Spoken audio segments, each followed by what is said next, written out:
Hey everybody, Jerry Williams, aka Greater Sapien here. Thanks for stopping by. Okay, Severance fans, we are 1 week away from the season finale, and today I'm going to give a recap and review of episodes 8 and 9. To be honest, it's mostly going to be about 9 because 8 was a pretty straightforward episode.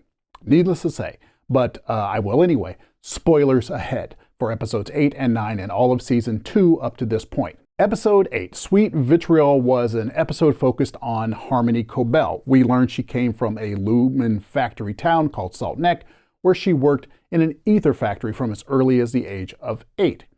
The town has been pretty much bled dry by Lumen, and her old friend, for lack of a better term, sells ether to locals to huff as well as being a user himself. Harmony is going back to her old home in Salt Neck to find her old journals, which show that it was she, not James Egan, who created the chip, the code, the system that makes Severance possible. The episode adds a lot of layers to Cobel's character, as at first she appeared to be cut from your standard sheet of middle management cloth.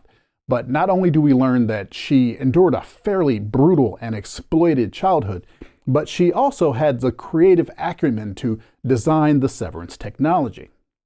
This also adds context as to why she is so invested in Mark, Miss Casey, recovering PD's chip that is more than just commitment to Lumen. Throughout the entire episode, Mark's sister Devon is calling Cobel, something she decided to do toward the end of episode 7. The episode ends with Cobel heading to meet up with Devon and Mark as her old friend prepares to hold off Lumen enforcers to help her get away. Come tame these tempers of assholes. Overall, a good episode, mainly due to the development of Cobel as a character and the reveal of her being the inventor of the Severance tech. Though some pacing issues keeps me from considering it great. Now, episode 9, on the other hand, was the type of episode that makes you mad when it's over. It was just great scene after great scene, and when I could feel that the episode was about to end, I wasn't watching the clock, and I had no idea how long the episode was. It was like, God damn it, we're not going to get it this week. But let's start at the top of episode 9, The After Hours. It starts off with Helena Egan at her home in her pool getting her laps in, because she'll be damned if anyone's going to drown her again. A home she appears to share with her creepy father James, who is sitting and who sits and watches her eat before she goes into work on what he says is a momentous day. If all things go according to schedule, Mark will finish the Cold Harbor file today, and an important benchmark will happen. For some reason, Creepy Dad wishes she would take her eggs raw. Helena mentions that they are doing something in regards to Irving. We also learn that the Egan home is an easy commute from Lumen headquarters.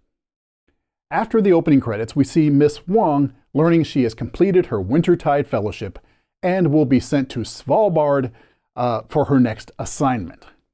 This comes as a surprise to Miss Wong, who expected to finish off the quarter. I read this as Milch engaging in a bit of payback. While signing off on her fellowship early on the surface seems like a reward, she's being sent off to basically the North Pole, which seems more of a punishment. Back in the Audi world, Dylan's Audi wife Gretchen tells Audi Dylan about her and Innie Dylan having a bit of a thing. Audi Dylan does not take the news well and threatens to quit and end Innie Dylan's existence.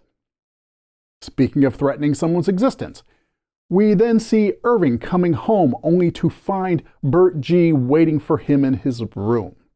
Remember how Drummond was looking through his place when he was having dinner with Bert 2 episodes back? Remember how Helena said that they were taking action on Irving? Well, it looks like Bert G is tasked with dealing with Irving. I had a feeling Bert wasn't to be trusted. Bert tells Irving to go for a drive with him. Back at Lumen, the morning is ticking away and Gemma's creepy mad scientist has noticed no progress happening with Cold Harbor. He tells Drummond, who calls Milch. Helly comes to the severed floor and finds that Mark is not there. Mark, as we know, is recovering from his recent reintegration brain surgery and is on his way with Devon to meet with Cobel. Devon is hoping Cobel can get them into the birthing cabin so they can talk with any Mark. Helly goes to Milch to see if he knows if Mark is okay, and Milch tries to be authoritative, and she shows him little respect. Milch is getting tired of this. Meanwhile, Dylan isn't working because he's meeting with Gretchen, who breaks up with him. Outie Dylan has basically threatened any Dylan's existence, and she has to cut off the relationship. Dylan is shattered. He's never felt the full spectrum of life until he met Gretchen. It's a great scene and gives actor Zach Cherry the opportunity to show a range I don't think he's ever shown before. We cut to Helly trying to console him, but he's so bitter that he lashes out, blaming her. After all, she's Helena Egan on the outside, and she can't be much different since Mark couldn't tell. Damn, dude, that's harsh. Mark, Devon, and Cobel meet up, and Cobel explains that if the Cold Harbor file is done, then Gemma is already dead. Mark doesn't trust Cobel, rightly so, but Devon convinces him to play along. Helly heads to the room where Irving hid the map to the export hall and grabs the map. Dylan, in his misery, decides to quit. Meanwhile, Bert is taking Irving for a ride and explains that when he worked for Lumen, he never hurt anyone, just drove people places and never asked what happened to them. Dylan fills out his exit form, much to Milch's dismay. Milch then gets a dressing down by Drummond and irritates Drummond once again by using big words. But I thank you for your remonstration. You recall that Milch had a lot of emotional turmoil over that criticism and was really hard on himself a couple episodes back. Drummond thinks he can use this as a moment for punishment. Needlessly complex word for a simple idea. Apologize for the word. Sir, Apologize for the word. I apologize. Shorter. Come on now. I'm sorry. Again. Now, I don't know about you, but I was practically holding my breath here. So, here's the great thing about this show. Milch technically is one of the bad guys on this show. He's responsible for a lot of the things our protagonists have gone through. Yet, we like this guy. At least, I like this guy. We see the humanity in this guy and don't like to see him mistreated. In these situations, we're on his side. Mr. Drummond. So, Again. when this happens, Devour feculence. I'm like, yes, tell him. Means eat shit, Mr. Drummond. What did you just say to me? I am manager of the severed floor. Yes, he is. Which means two things. First, I am owed a measure of respect, even by my superiors. Damn right you are. Second, and more obvious, that said floor comprises the whole of my jurisdiction. To put that monosyllabically, Ooh. it's not my fault what Mark Scout does when he is not at work. It's yours. Ooh, damn, that had to feel good.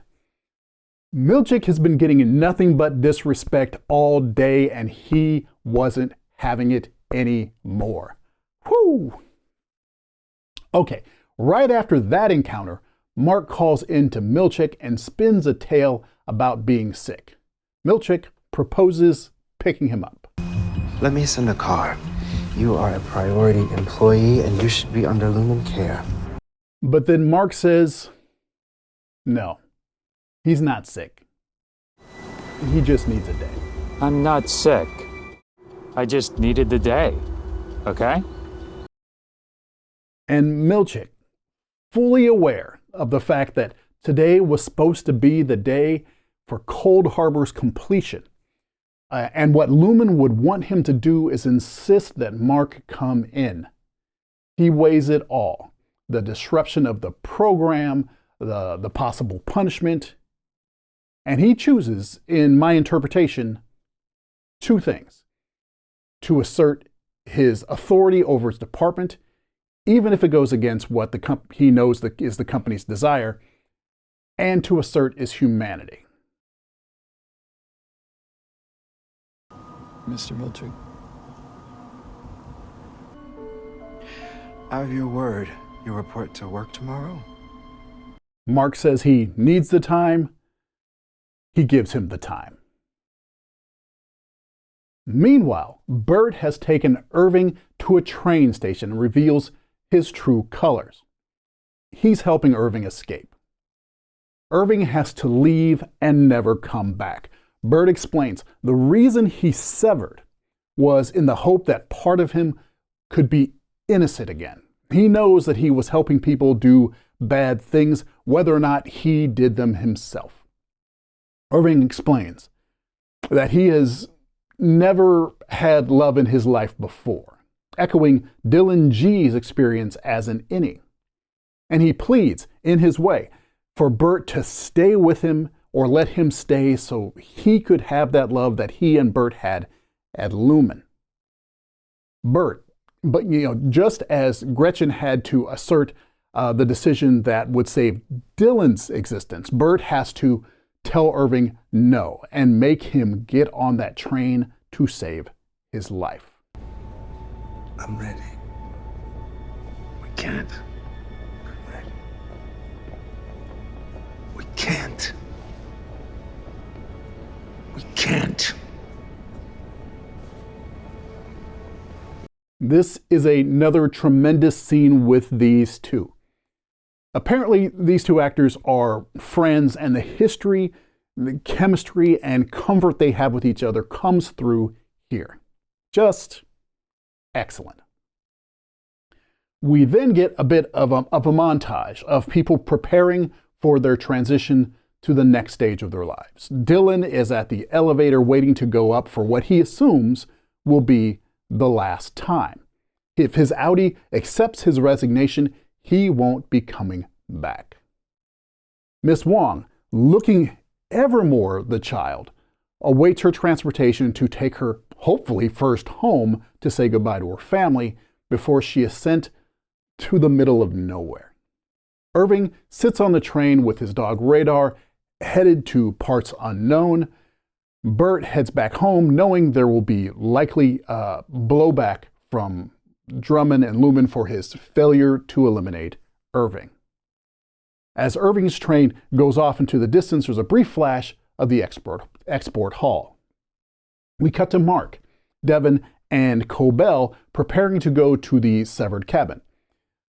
Then it seems someone is coming up from the testing floor down the export hall. Cut to Helly, who is still at her cubicle trying her best to memorize the directions to the exports hall. Next thing we see is James Egan standing in the doorway of MDR. He startles Helly. You tricked me.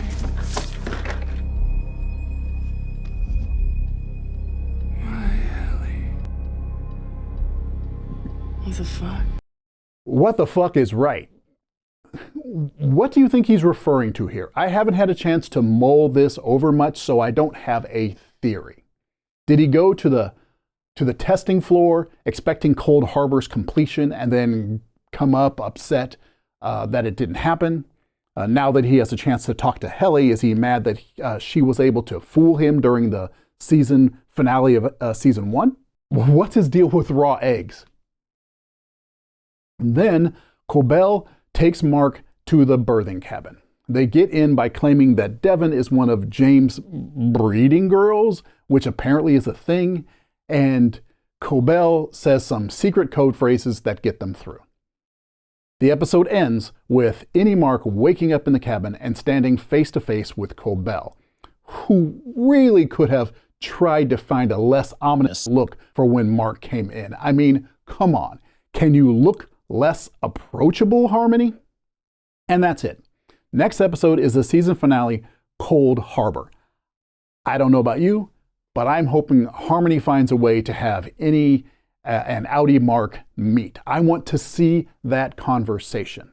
Now, one thing I have to prepare for is the disappointment of incomplete storylines. There is only one episode left, about an hour or so of show. We have Dylan's fate, Irving's fate, Bert's, all floating out there.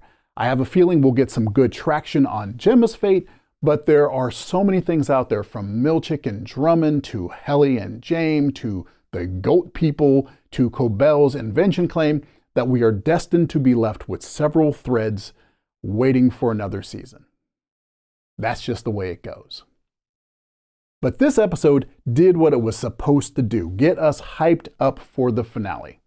A great episode overall with some incredible moments in there. Okay, that's it for me. I'm interested in your thoughts on the episodes. What did you think, and do you have any predictions for what's going to happen in the finale? And let me be clear, I'd like to hear your thoughts on what might happen. I know there are a lot of people claiming to have inside info, or there's a hive mind Reddit sleuths that are trying to decipher everything and predict the ending. I'm not interested in that, just real thoughts. And even your hopes about what will happen. Leave a comment to let me know. Until next week, take care everybody. Peace.